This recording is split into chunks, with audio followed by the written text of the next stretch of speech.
Hello and welcome to Dungeoneered, a podcast dedicated to discussing Dungeons and Dragons. I'm Aaron. And I'm Josh. Let's do this. So, Josh, I want to... I just want to say, you did a delayed, like, after I said I did the countdown and then I said recording, you did a delay and then you spoke. But I messed up and didn't hit record on time. So I was like, wow, like, that worked out really well. Well, that's because I didn't hit record on time. Great minds think alike. I think that's what they say. I know. Well, this is a very lazy and tired Dungeoneered podcast today. I wouldn't say lazy, but tired. Yes, we're exhausted. Yeah, but like for me, lazy and tired kind of goes in the same camp, you know? Like when I'm tired, I'm pretty lazy. Not you. I don't know. I don't always call my tired self lazy because I'm the type of person that gets super productive when they're tired. It was like a thing that I had started doing as a child where I would like try to convince my parents to let me stay up later.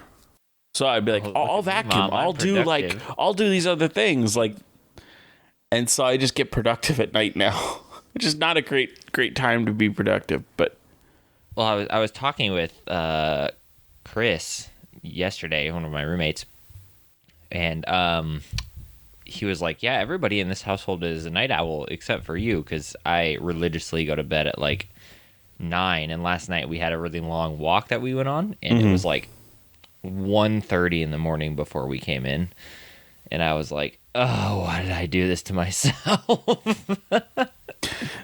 Yeah, that would be devastating to somebody who normally would go to sleep at 9. Yeah, I'm in bed by like 8:30, 9 o'clock usually, and this morning I woke up and it was like 8:30, and I was like, oh, no, I slept in so late. But other than that, it's been a very unproductive day because it's been a very lazy day. But the good news is I got to think a little bit about the Lukewarm Open transition. Huh? Pretty good. Pretty good. It works. It's passable. I've been planning that transition for 10 seconds. That's how long that transition was thought out. But anyways, I thought for the Lukewarm Open, we could start to kind of dive into more in detail, like creating a little bit of a campaign. Because I think that would be really, really interesting and fun to see kind of how we do that. And so I want to start by wiping the board clean as if we had never created anything on this show, and this is episode 1. Okay, we're wiping the board clean. Don't think about anything that we previously made. It's all gone. Okay, and I want to start with, I want to make a D&D campaign. And so I want to talk about, what do? You're sitting down, brand new DM, okay? You got 4 players. They came up to you and they were like, hey, we need a DM. You've played before. None of us have played before. Let's play some D&D. We're starting next week, okay? Sit down. We're going to create a D&D campaign. What is the first thought that goes through your mind? Besides panic. What type of world is it? Well, that's a good question. That's the first thing that you're going to sit down and think about? What kind of world is it? Because I mean, I think it's very different, a world with high magic or low magic, or a world where like everyone has the powers of like the different classes in D&D, like everyone has those abilities or nobody has those abilities. Those are very different worlds. Now, me as I am now, I would just go to my list of campaign ideas and use one of those. Oh, you cheater. But I'm not going to. You. Oh, good man. Good man. Because, like, I have one that's like, the world is pretty much no magic. It's like very little to no magic exists in this world except for the players and a few others. And it's like a superhero campaign, but it's set in a medieval setting. So it's just a classic medieval setting, but there's a few very rare people that have the ability to be magically better. Well, okay. You know what? I like this little kind of topic that we're going with. Let's say, okay, your players came up to you, they asked you to play D&D for them. and you don't have time to sit and make a world, where do you go? What do you do? Do you just sit down and create a little, first session? Like, you're just like, okay, I'm making a town. These are the NPCs. What are we up to? Not anymore. That's how I would have started, like, when I was first starting out D&D, but not anymore. Really? Yeah, I would still... I'm too much of the world needs to be connected, so I don't care if I don't have time to create a whole world. I'm going to work hard to make it feel like I have a world, even when there is nothing behind the wall. It's all smoke and mirrors to make it look much bigger than it is, and I will fill it out in between sessions. Okay, so then let's do this. Session 1. Let's create ourselves a session 1. Let's say session 0, characters kind of made their character, like the players made their characters, whatever. They've kind of, we're playing a barbarian, a fighter, a wizard, and a cleric, right? Like a typical D&D party. You sit down to start session 1. What's the first thing you're making? First thing I'm making is someone who I can pretend I knew was more important early on. And I decide where I place this person. This person can be an ally that talks to them. It could be the quest giver themselves. It could be the main enemy that escapes partway through, or maybe just somebody they hear about or is like in the local town and they talk to once or twice but is not important. So I find this character that I can bring up again and act like, oh, this person was this bigger thing all along. You just didn't know it. Interesting. Okay, so when you start like a campaign, you're more on the lines of like you're creating someone or something that you can bring back throughout the campaign, kind of like a reoccurring. Well, not always like it could literally just be he's like a low-level lieutenant, and then he'll come back as that low-level lieutenant later on, and then they'll kill him, and then they'll find out about the big bad evil guy, or they already know about the big bad evil guy, and they only find out that this guy is related to them later. Interesting. So like a pseudo big bad evil guy. Yeah, so he's just someone to connect them to a larger problem. And because, as you said, I don't have time to create a world, I wouldn't create what problem he's associated with until after the session. So I would just make it be someone who is interesting, and then bring it up once I figure out after the session, how do I want to take this guy? Where do I want this person to go? Are they the evil big bad evil guy, or are they like a low lieutenant? Are they like someone who knows what's going on when it comes to like the big bad evil guy, but not a part of the evil organization? Are they trying to stop them?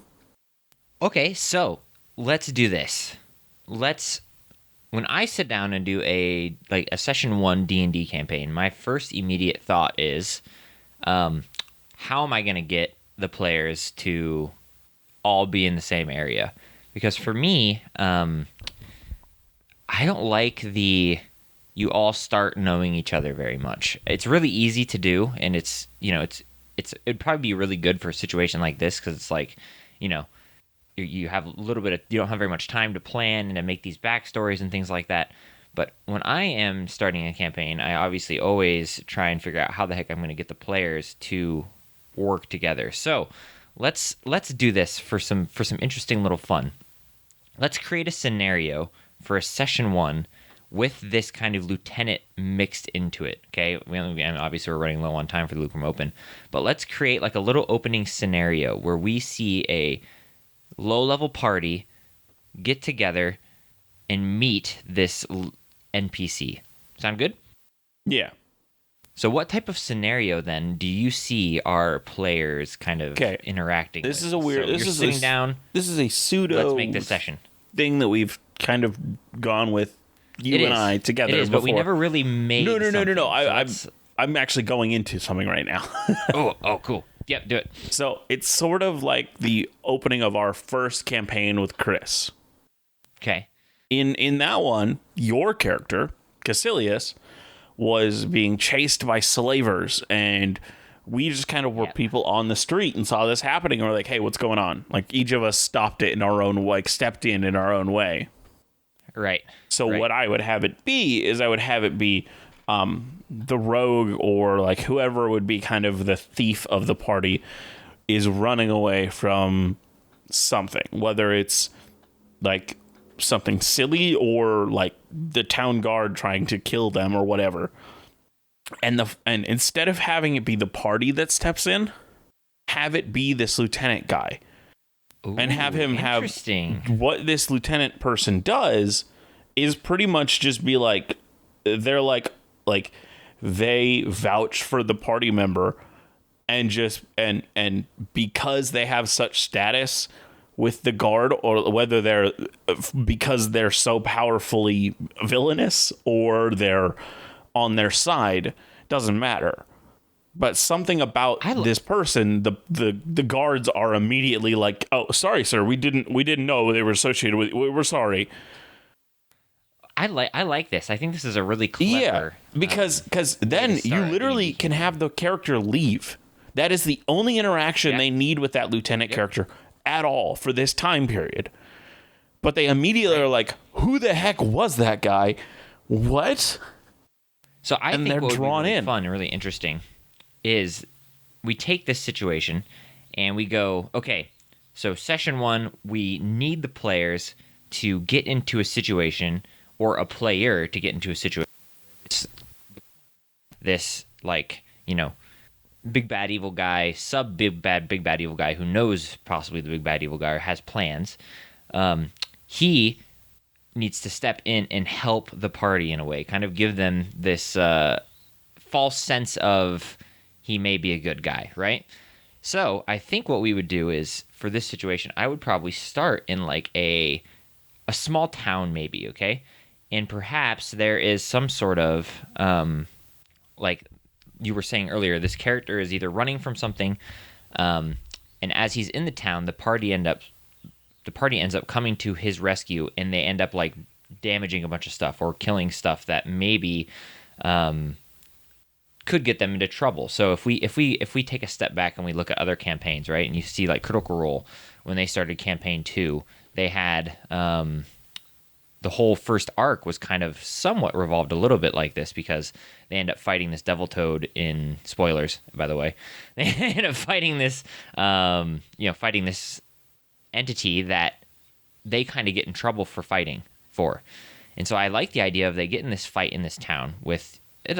It doesn't really matter exactly what it is, but I would prefer it to be something that's like not necessarily pure evil. So maybe not necessarily like goblins. Well, no. So what I like, what I think it would be, because I don't think it actually is. I don't think what they're running from has anything to do with this character. I think this character just steps in, and they don't know why. I think I would agree that. And so I think what happens is it's like a tavern brawl that just gets out of hand, and eventually all of the party is involved. There we go. That's exactly what. Yeah, that's a really good one. So we have small town. The party is involved in this tavern brawl, and what normally should get them into a lot of trouble, the lieutenant steps up and vouches for them, right? So he essentially gives them this off, like he helps them out. And what do you think his reasons are? So I don't know if it's always gonna be he. Like I think one of the things that he could do is not vouch for them, but just be like say they run on by and he just like throws them into the alleyway and like casts an illusion over them, and so the guards just run past, and then the dude just walks away. Like he just does something just to get them safe without like acknowledging it, and just walks away. Interesting. And what would be your purpose of having that minimal interaction? Because I don't want them to ask questions, because in your wording of my ability to create the session, I don't have time to build a world. So I don't have this dude fleshed out. So all I'm trying to do is get them intrigued about, like, it feels like there's so much more to this world. Who is this guy? Why did they save us? Got it. That kind of thing. Okay, yeah, that makes sense. And then so eventually I'd figure out, why did he do that? Which it could literally just be he like screwing with the town guards. And when they're trying to do something like that, he'll just stop, like make it harder on them. Interesting. Okay, I like that approach. It could be something as simple as that, or it could be something like one of the party member is under his group's watch because they're special in some way. See, for me, I like this idea because it's very minimal preparation, but I think you could probably get away with creating this individual without motives, but still have a personality, maybe even a little bit of a backstory. Oh, no, I would definitely have like a personality and stuff for them. I just wouldn't have exactly who they were in the hierarchy of the whole overarching story. Because that takes a lot of prep. I definitely agree, but I think I would approach it just slightly different, where I think I would have some sort of role play opportunity to get the players to maybe like him even more so than just a a throw into a alleyway or a protection like that. Yeah. So yeah, well, for now, since it's going a little long, I think what we have right now is just like a bare bones start of a beginning of the campaign, and I kind of want to revisit. I kind of want to create this little tavern, maybe create a tavern keeper, maybe do like the steps that we would normally go through when looking at this scenario and making over the course of, like, let's say 7 weeks or 5 weeks, because like you have 4 days, a few hours, a few minutes here and there to piece together a really quick session for a campaign. So I think that's kind of what I want to do for the next couple lukewarm opens. Okay, cool, awesome. On to the real topics. Yep, on to the topic. So this episode, we are hoping to talk about a city of two names. Originally known under the moniker of Cormanthyr, the city of song or the city of love. Now it is known as Myth Drannor. It is a city of great renown, known for many different things. The kind of main things that it seems to be well known for is its kind of cultural acceptance. Like, it has a huge amount of different races and such that all call it home and are all create this really interesting culture by coming together. It also has incredible magics. Question for you. We may have discussed this on a previous episode of the podcast, but do you like a world with like really high diversity, like more of like a Star Wars tavern type thing, which I think is what I normally use when talking about this? Or do you like it to be like divided a little bit more based on races? I think based on how much time you have, depends, but I think based on how much time you have, races is easier, but I prefer not. You prefer like a pretty diverse culture and a diverse group of races. Now what I do is I require it to have started as races. So the same way we've been going about it in our current world, that's how I do it. I create the original and then say, how did that split up? How did they become the world that it is now? And then based on that, I have populations be different percentages of different races based on what races would have gone there.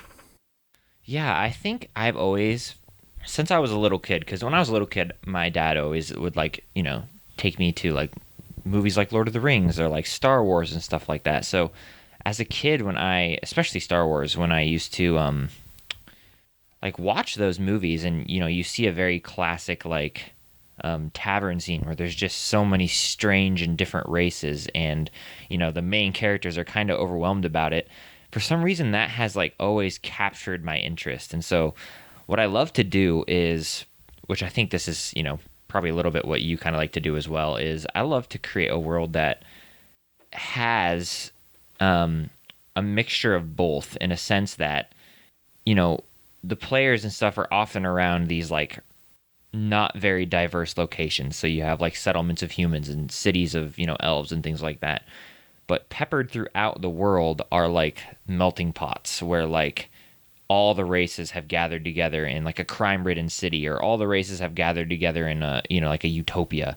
And it's overwhelming to the players, where like, you know, the players' characters, where like they have never seen some of these races before, right? They've never seen a giant walking around town, right? like that kind of stuff, where yes, I like to have racial diversity in my D&D games everywhere, but there are a few places where it's to the extreme, where you have, you know, monsters that are going down the streets, like cleaning up trash, right? Like these like blue monsters, and you have, you know, like where it's just totally out of the player's comfort zone from what they've normally seen. Mm-hmm. But then again, that's just, again, my love for when I was little, you know, like seeing those kind of scenes and being like, whoa, Dad, that's so cool. You know? Yeah. Back to the topic. Myth Drannor, or Cormanthyr, was known by many as the pinnacle of shared knowledge, culture, and civilization in Faerun. It was also considered a bastion of peace and serenity in the chaos that is the Forgotten Realms. Originally, Cormanthyr was just a regular, I don't know what word I was going for there, but it says dirty, but dirty is definitely not the right word. I think I was going for city, and I think it just corrected to dirty. Hey, you know? Originally, Cormanthyr was just a regular city with little problem or incident in it for its first few thousand years. Was the problem. During this time, they were fairly xenophobic, keeping themselves isolated in the forest and city. It was a city of only Tel Quasir, which I am totally butchering that. I am 100% sure. Those things that I butchered the name of are a confusing race of Fae, often called elves, and confused for them. I only have stats for them for 3rd and 4th edition, so they were only prominent probably in those editions. Why do you think Wizards of the Coast got rid of so many different stat blocks going into 5e? They just want to make it simpler and less to learn? Yeah. Because, I mean, that was the whole point, cool is that they wanted it to be... Well, because it's not even stat blocks. It's like, I think they were a playable race. Yeah. Which technically they would consider it like a subclass of elf, but the main thing is also it is not a sub race of elf. Like, it's not a type of elf. Yes, they do trance. Yes, they do everything an elf does, but they are not elves. And they're constantly thought of and confused for elves. Under the leadership of the 6th ruler of Cormanthyr, Coronal Eltergrim Irothil made some important changes for Cormanthyr based on his unpopular opinion in his xenophobic society. He believed that the outside races would not be stopped and would eventually enter into the society because of their sheer number. Like, it was inevitable to him. He was like, this is gonna happen. I am xenophobic just like you are, but I just understand that I don't think this is sustainable. Wow, I've just completely messed up saying sustainable. Oh, man, it's okay. It's okay. It's okay. He's just like, this is not sustainable, so I'm going to do something different. Instead of being xenophobic and just hiding away, I'm going to prepare. I'm going to have legislation that forces all of us to prepare for the races that we're scared of to come to us, because it's going to happen at some point, so why not make it on our own terms? Wow. I'm assuming that went horribly wrong. Well, I mean, people hated it, but it didn't go terribly. I mean, because it was pretty much the best way that he could have gone about saying, like, getting that across to the people that are also xenophobic, being like, hey, I'm just like you guys. I just don't think we can pretend anymore. Oh, man, that's still a big yikes from me. It is. Oh no, it's definitely questionable, but he was he did good for his people though, because his whole reign after this became filled with these controversial decisions, such as signing treaties with the now human nations that surrounded them, some of which used to be elven and just got taken over by humans. Dirty humans, you know? He started his next step by allowing druids and wizards to come to Cormanthyr. As he continued to build Cormanthyr, he got a bunch of wizards to build what's called a mythal. It's like a bubble of powerful magic. Some of them can do... They all have abilities to do different things. Like, you could create a mythal that lets anybody who goes inside of it fly. You could have a mythal that says, no dragon can enter this. I have never heard of one of these in D&D before, ever. Yeah, because it's not really talked about in 5th edition. It's a spell that's over 10th level. Okay, so it's one of these ones. Got it. Yeah. So it's not something you can do anymore. I mean, I think they've been able to replicate it with a bunch of high-level casters casting Wish, but it's not a common thing to do because it's so hard nowadays. But in the olden days, that's how the cities used to be. Over the main city, like one of the main cities of the Forgotten Realms, Neverwinter, has one to prevent dragons from going in. So no dragon can technically go over or land in Neverwinter. I love the concept of having a I mean, this is slightly off topic, but slightly on topic. I love the concept of having like a city that's totally different from the rest of the world, and I think you could definitely achieve that with these mythals. Mm-hmm. Like you could have like a really fun floating city or whatever that, you know, everyone can fly, or like all these different carts can fly around and stuff because of the spell. I think that'd be really fun for even just a normal mythals campaign are definitely fun things to do. I always try to have one city that has one. That normally it's the fly, because just being able to fly around is really fun. So cool. Yeah, it's so cool. Now, once this bubble was created, it started an event called the Opening, where Cormanthyr was open to all. Because the mythal was what the kind of Coronal, which is what they call their leader, decided the protection that the mythal gives us will make us comfortable enough to allow these outsiders in. Ah, okay.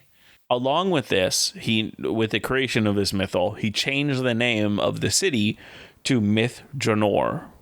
The Opening, though hated by many of the more xenophobic members of Myth Drannor, it marked historically the beginning of the golden age of Myth Drannor.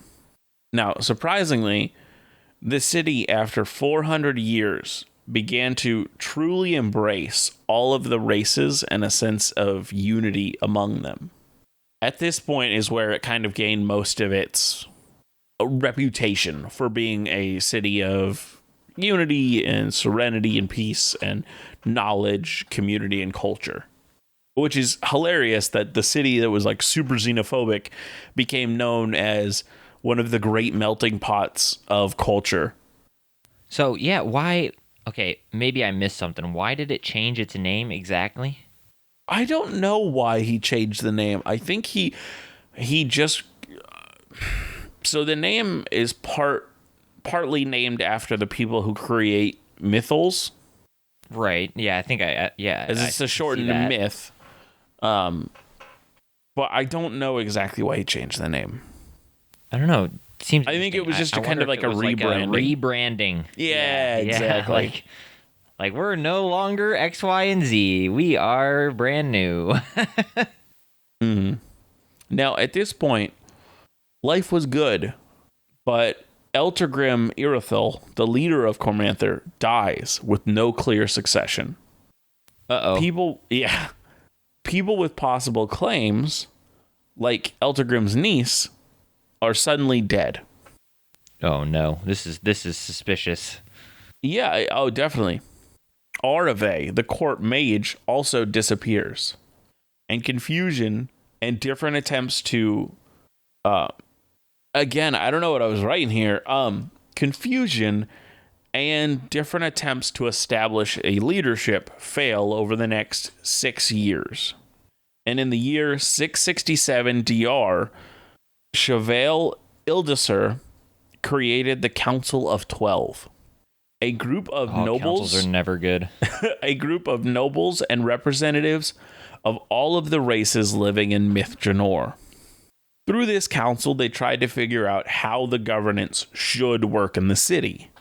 And in the end, this became the new leadership. So it started as like a council to be like, let's figure out who we can elect to be leaders. Hey, let's make it us. Yeah. Always a good sign. But I do like the idea of each like race having like a representative on the council. I think that's super interesting. Take for a city. I like to do like merchant guilds and stuff like that. Like I've done cities where each guild has there are some guilds that are on the council as well and stuff. And this also, because Chevale Ildasur created it, he also got a seat on the council. Oh, okay. I see. Well, I mean, he didn't, from what it sounded like, it didn't sound like originally it was created with that intent. It sounded just because they took the initiative that the council was like, hey, well, you seem like you care about the city. Why don't you come join us? Congratulations. You have a seat on the council. Now, this is where the fun begins. Soon, politics and issues began to destroy what Elturgrim had built. Instead, this council began to infight for power, passing laws and such that gave them and their families influence themselves. The classic. Here we go. The next 40 years saw Cormanthyr dissolve into competing city-states, changing the atmosphere and culture of Myth Drannor, infecting the guilds and city council with these dissensions. All roads lead to Rome, baby. It wasn't long before someone saw the state of the city and took advantage of it. This time, it was an incredibly powerful wizard from the Netherese society called Aldlas Sodhis, who heard of one of the powerful Nether Scrolls lay somewhere in Cormanthyr. To create greater turmoil, he summoned 3 powerful Nikolos called the Trio Nefarious. Wow, that can't be bad at all. Yeah, he would have these Yugolos. Surely the Trio Nefarious isn't bad. Surely they're great. Surely they're wonderful. He would have these Yugolos wreak havoc, and underneath it, he would search for the scroll undetected. Really? No way. I thought for sure they were going to bring peace and prosperity. Yeah. The Trio Nefarious cause much chaos throughout the nation. And they even summon the Army of Darkness, an army of demons to serve them. Wow. And they begin heading directly towards the capital of Myth Drannor. This historically marked the beginning of the Weeping War, which, what a name for a war. Yeah, goodness, that's a really, really sad and good name, though. Under siege, the allies made by Elturgrim came to their aid. The human nations and such that he made treaties with around came to their aid. But despite the aid, the armies of the trio, called, as I said, the Army of Darkness, was too much, and they overran Myth Drannor, and it was lost. Over the next 6 centuries, the elves hid the location of the ruins of Myth Drannor, refusing all entry to the ruins, only allowing dragons. Now, why do you think they would allow dragons into the ruins of Myth Drannor? Because they can murder and destroy. Sort of. They wanted them to nest there and scare off any would-be, like, people that wanted to pillage. Yep. Yeah, because they're stronger than everything else, I guess. Mm-hmm. So, over this time, where it's the ruins of Myth Drannor are just sitting there, not being rebuilt, just kind of being left in a stasis, as the elves are not rebuilding it, but they're protecting people from going in. A lot of things happen. Gods send groups to go there. like there's a lot of crazy stuff, and I think what is happening here, what I kind of pick up from all the research I did, anytime that when in a D&D world lore it says an adventuring party, traditionally it means, oh, this is a campaign setting. Yeah. So we can't give a name to it because it's supposed to be whatever party would go and do it. Right. So there's like 6 or 7 things in here, dude, during the time where it's Myth Drannor is just ruins. And they're just looking to find the... no, there's a bunch of different things. From at one point, the god Lathander says, hey, go and build my church there. That's probably an adventuring party. There is a time when... bunch of farmers tried to raise chickens there. Did not work. There's this lich called Druth Dairn who summons a bunch of Nagas there. There's a cult of the Dark Naga, and he summons this cult there, and the creatures that are residing in the ruins, because there's a bunch of like monsters that reside in the ruins. They destroy all the Naga. And once they do, he goes in and he resurrects them as undead. And now he has this huge undead army of bone Naga. Yeah, a lot of crazy things happen because there's also like Illithid that just are like having fun out in the in the ruins. And they're all kind of having this fight over who can control the ruins. Even though the only major benefit is that it still has like massive amounts of magic in the city because the mythal makes it so it's incredibly magical rich. But the Illithids, with help of Alhoons, which are like Illithids that... Alhoons. They're type of Illithid that train in magic and because they train in magic, they're shunned by the other mind flayers like...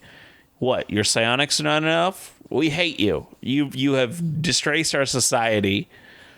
But even Alhoons... We should do an episode on Mind Flayers Society. At least 1,000% we did. I don't remember Alhoons. Alhoons, you definitely have heard of one because one of the first things when Critical Role's... started recording. Yeah. They met a mind flayer that wasn't with the other group and was disconnected from that group. That is an Alhoon. Got it. They're mind flayers that still want to be a part of Mind Flayer Society, but they know magic. They're cast out and shunned. Yes. They convince the Church of Bane to open a portal inside the city. The portal is to the first layer of hell, where they will summon a bunch of demons, and the demons will come in, and they will kill these creatures called the Faerim, which we've talked about before. They're the anti-magic creatures, the ones that consume magic, that destroyed the Netherese society. Right, okay. So they want to summon a bunch of demons to kill them. But when they do summon this portal... What happens is the Archdevil, he says, oh, cool, a portal. And he keeps it open and lets his demons through as well. And now the city is just overrun with massive amounts of demons. Oh, no. So the church runs away, and what they do is they create this bubble of protection around the city, and they're like, we don't have any way of clearing out the city. So what they do is they spread rumors around the whole world saying, hey, there's massive amounts of treasure in this city and wealth. Come get it. Yeah, come get it. And so adventuring parties come in and clear out a bunch of demons for them.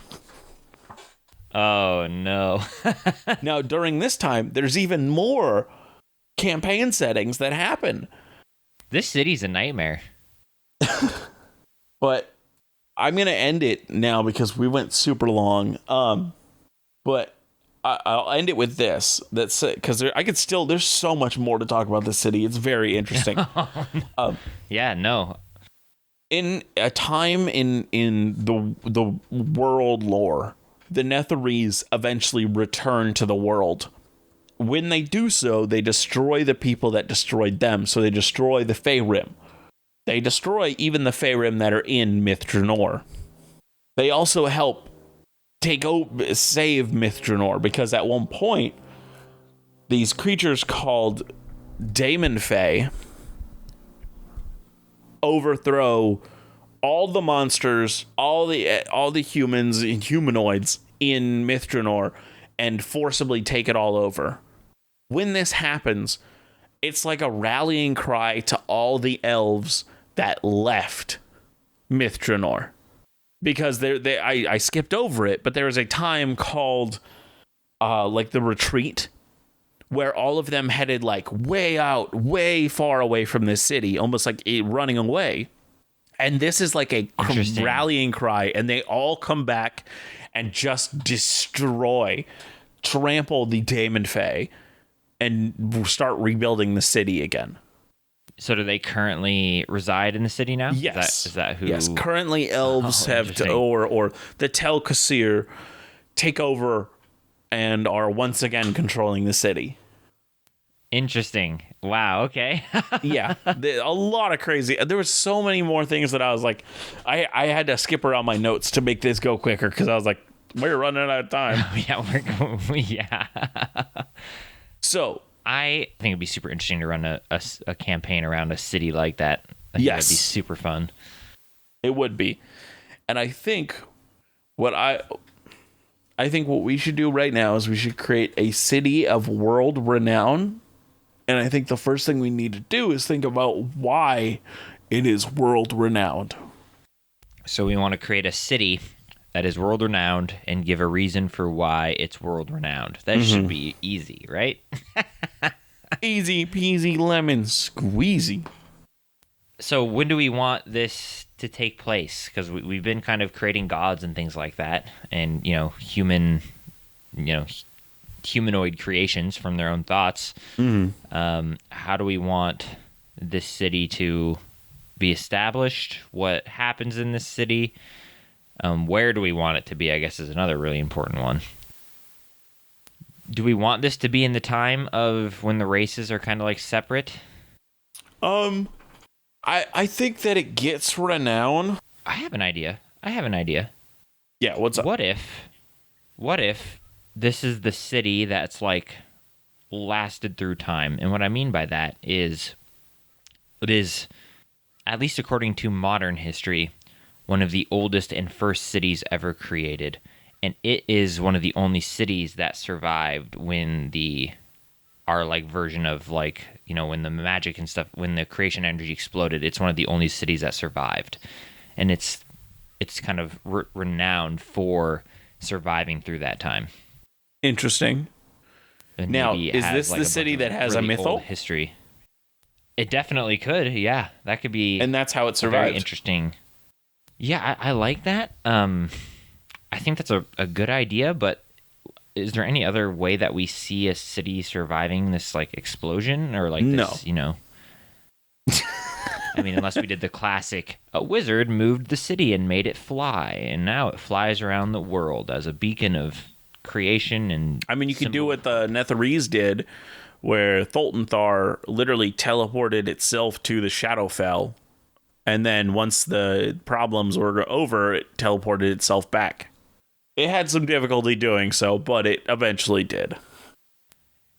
Yeah, I like the idea of like teleporting away, because it would, provide a pretty good reason for not exploding, whereas like a magical bubble or shield bubble just protects you is kind of a little bit interesting. But there's a part of me that wants to go like full Attack on Titan on this thing, and they create like layers of walls and magical defenses that prevent these creatures and things that were created from the destruction of the of this energy, and prevent them from entering in the city. And maybe like some of those defenses fell through the ages, and it was known as like the Dark Age or whatever, when a couple of the magical defenses had fallen and hundreds and thousands of people had died because so many people gathered here for safety and for sanctuary during this time of famine, of these monsters running around, of storms, of chaos. And it was like a beacon and a symbol of knowledge, religion, hope. The last beacon of civilization. I think would be really fun. And it has like thrived, well, not thrived, but it has existed throughout. This time of despair. Huh. Because we had like when this creation energy was destroyed, we had the birth of magic, and then like all sorts of monsters and creatures and calamities all kind of form at the same time. And so I think it'd be fun if like humanity gathered together, and maybe this is how some of the races, instead of becoming segregated, joined together. Is they all formed this one massive city, like the last to stand of humanity, to outlast this time frame of desolation and destruction, and then created civilizations from there. Because we don't really have a way of how they did that or why they did that. Sorry, how they did or why they did what? How they survived this, how like humanity survived. No, how humanity survived. Well, so I don't think it was that destructive of a time. I thought it was just like a wave of energy that washed over as it got destroyed. And I was thinking more of less destructive and more creation. So like a lot of magical creatures would be created then that weren't there before. A lot of people would be given like sorcerer's abilities that they wouldn't have had before, because this is kind of the first awakening of sorcerers. And I would create probably a subclass of sorcerer of a creation energy sorcerer. See, this is I agree that that's kind of what happened. Like, I don't think it was like a nuclear bomb and everybody died. Yeah. But I think when you start introducing all of these new monsters and creatures throughout the world, it becomes a time of chaos and panic, because people have never seen these things before. And, we had storms and plagues and things like that all get created out of this explosion. And I think that would like really hurt humanity. Maybe it's only like certain continents, right? So maybe the continents closest or whatever were affected most heavily by this. Yeah. So we could do even something like that. And this is like the last remaining city where humanity on this continent joined together and created a marvel of, humanoid ingenuity and, built these walls and arcane defenses that blocked out these new creatures and new, magical storms and things like that. And they suffered through times of, invasion even. And I think that could be a really fun, interesting story. And the city still stands today, with, like ruined walls that are, being rebuilt through like a restoration effort and stuff. I kind of want it to be, really like if you look at like modern day Jerusalem, how like they have walls and such, like they have like their actual modern day security, like the way that they keep themselves safe in modern time, but they have these ancient walls throughout the city that were what once was the protection around the city, but now is like this important landmark of their survival. No, and I agree. I think that'd be super fun. And like, so instead of rebuilding it, that's what they have. Yeah, and I think you can go and visit and see those things still today of it's how a tourist they survived. And yeah, pretty much. Oh yeah, it would absolutely be that way. And I think it could be a fun history lesson that kind of connects how humanity survived during this time, or at least some of humanity survived during this time, and how, at least on this continent, how a lot of races became more intermingled because they kind of all band together as part of the greater good to survive, especially like storms. Like maybe they even have these big like storm shields that you could still see, that like block, like huge walls of steel and iron that like blocked heavy winds and magical energy. Could be really, really fun. or like pillars that like connect. Like they had a way of shooting like a magical barrier in between these pillars, and now all that's left is just the standing of the pillars because the magical energy has run dry. Could be really fun. Like maybe when the creation energy exploded, there was so much magic in the air that they used the potential to like harness and capture some and create like a magical barrier. And so now there's only pillars that every 1,000 yards, well, probably greater than that, every couple miles, like stand to block these magical storms and stuff. Would be really fun and interesting, and you can still go and climb these pillars today and see the ancient remains of these pillars. Mm-hmm. No, I found out about something interesting that people historically did. There was a group of like monks and stuff that to find enlightenment, they would literally live on a giant pillar. Mm-hmm. Oh yeah. And they'd stay up there for years, only being fed. People would come and feed them. Yeah, by the people on the ground. Yep.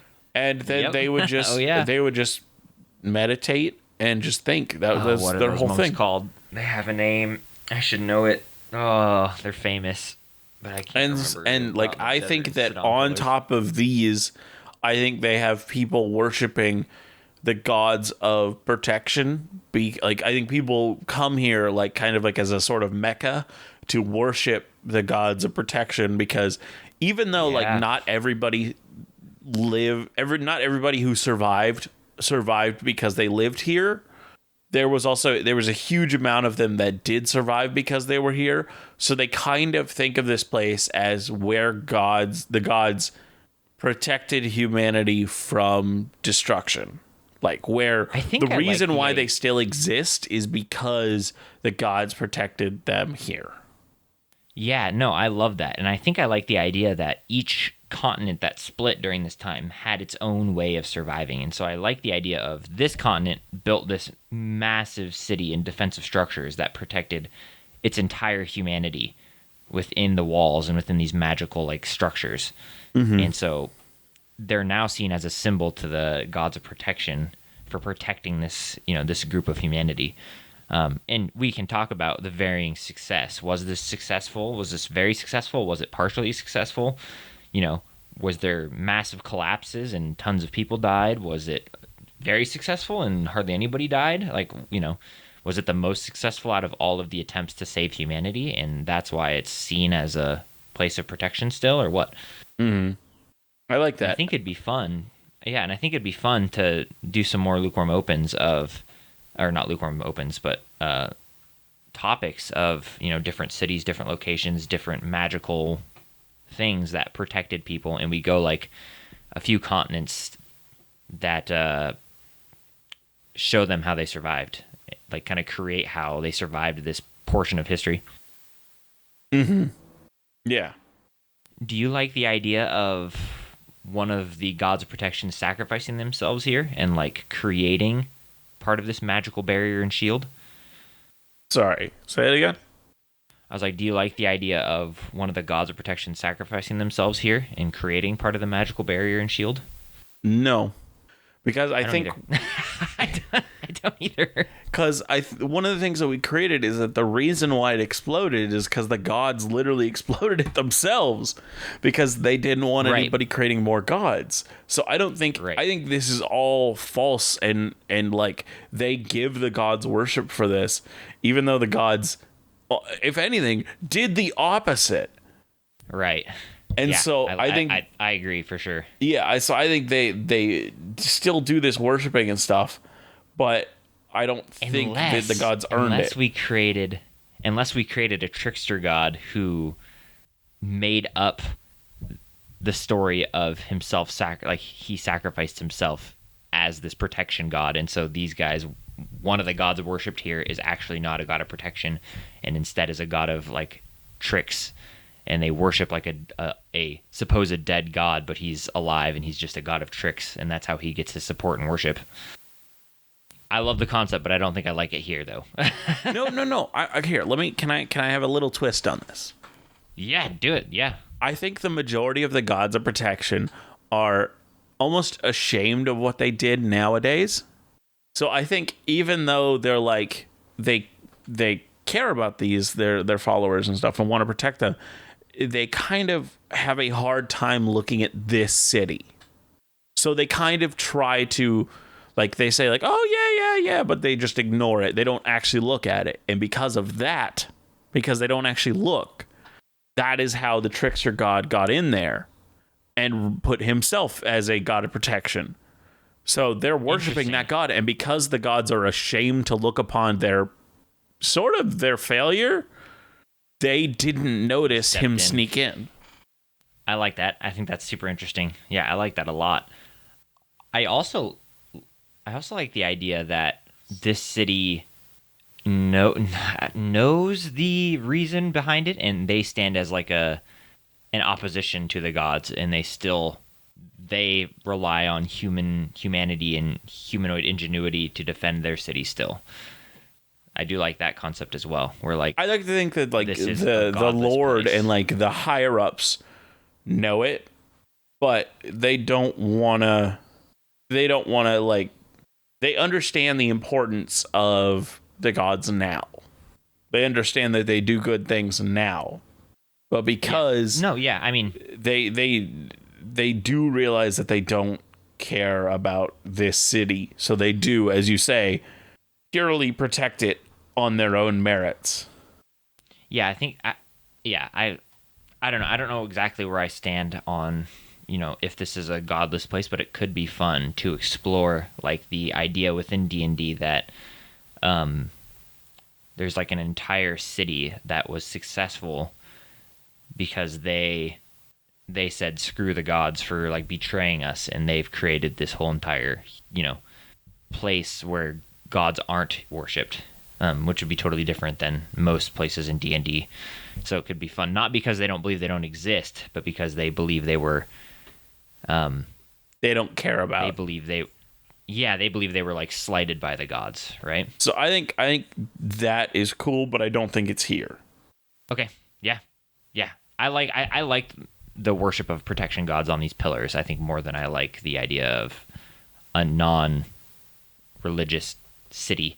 But I think we should definitely put one in our world, because I think that would be a very fun and interesting topic to discuss within D&D when gods are so prevalent.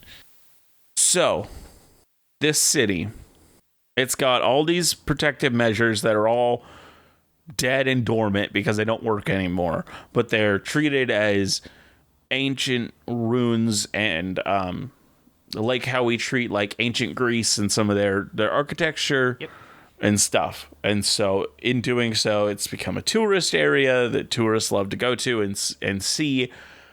Some people treat it as like a mecca, going there for religious reasons. Scholars go there to learn more. Yep.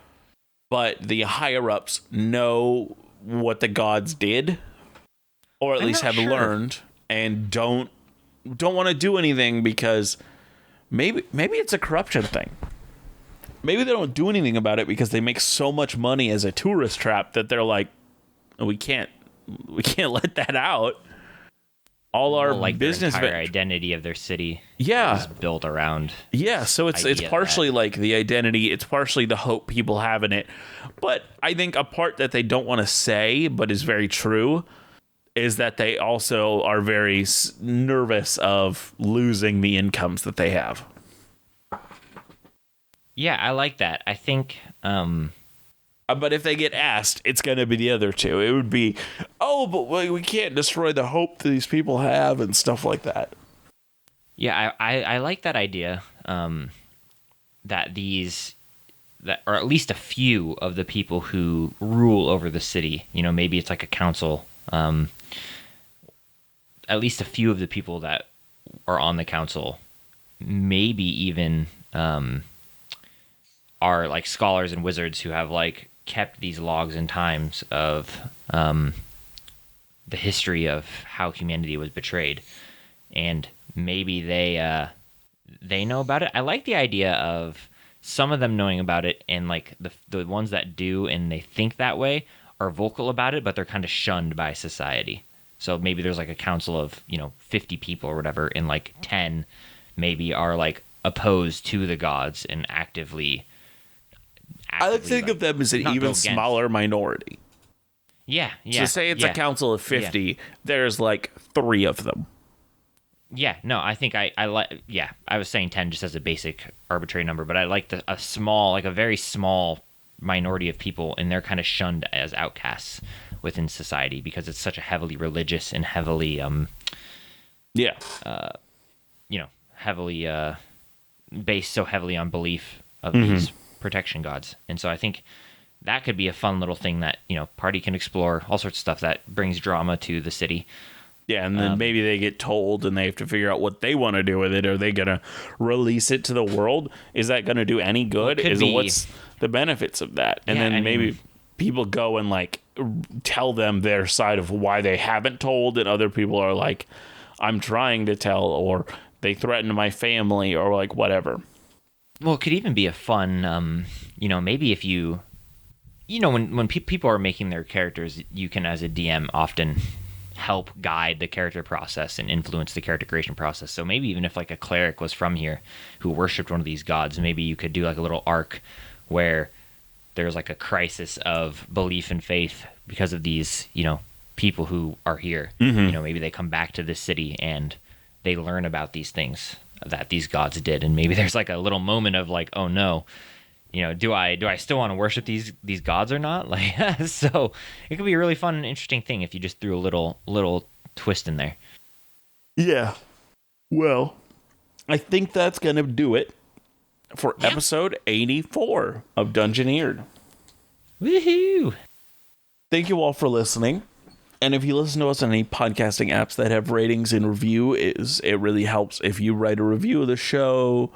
It really helps with showing you're engaging in more ways than just one, and kind of brings it to the attention of other people listening on that app. If you want to write to us, you can write to us at dungeoneered@hotmail.com. We'd love to hear from you if you want to talk to us about a cool Lukewarm Opens you have, ideas you have, or just topic ideas you have, or just kind of want to tell us about something cool you made in your D&D game, or something cool that we inspired you to make. We'd love to hear all of it. Anything you can think of, Aaron? Nope. I think that's it. Cool. Well, as I always say, always remember to be the sharpest barrel in the bunch. I hate it. See you next time. Bye. Oh, no. I had to throw you off by putting it in a different area.